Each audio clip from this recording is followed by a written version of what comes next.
यह है सकरण जो पई फॉरेस्ट तमाम गहरो मुख्य तकरीबन डप पियो लगे जड़ो कर अकेलो दोस्तन का छड़े आयो इतने निकरी आयो आया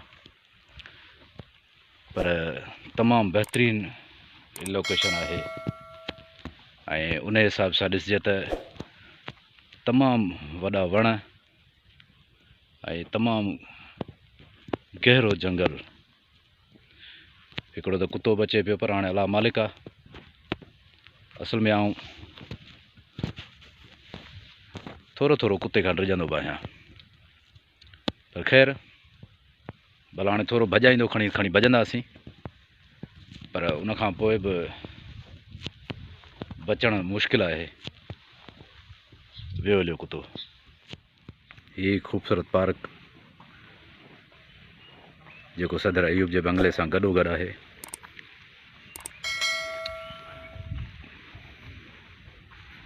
बेहतरीन मज़ो बचे पियो।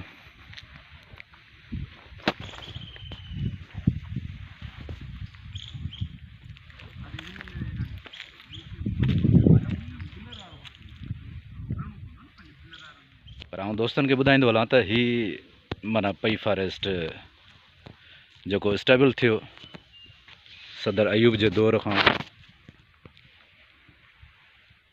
1961 में लिखल हो शायद, हाँ 1961 में।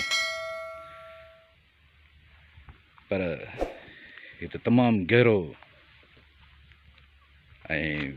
तमाम वडो बेड़ो मञो वेंदो है सकरंड में जो ज़िले नवाबशाह यानी ज़िले शहीद बेनज़ीराबाद हाणोको नालो। बेहतरीन माना मज़ो अचे पियो। हाँ ही तो है असां सिर्फ रोड ते पिया हलूं पर इन जे अंदर भी तमाम माना ॾिसजो त हिकिड़ा गहरा माना वण लयूं काफ़ी कुछ शयूं आहिनि जेके असांखे हलण खां लाचार रखंदियूं छो जो इहो अंदर कंडा लयूं दायूं अलाए छा जो छा बहरहाल मूंखे नाला तो कोन था अचनि एतिरा ख़ासि पर उन हूंदे बि माना असांजी भरपूर कोशिश हूंदी त अंदर वञूं यानी जंगल जे अंदर।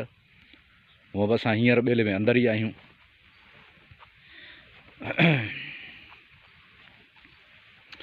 ये ॾिसी सघो था दोस्तों त काफ़ी वॾा वण हींअर त ख़ैर इन्हनि जी एतिरी सार संभाल लहे कान थी छो जो माण्हू इन खे काठियूं करे इस्तेमालु कंदा आहिनि। हिते तमामु घणियूं काठियूं बि माण्हू खणी वेंदा आहिनि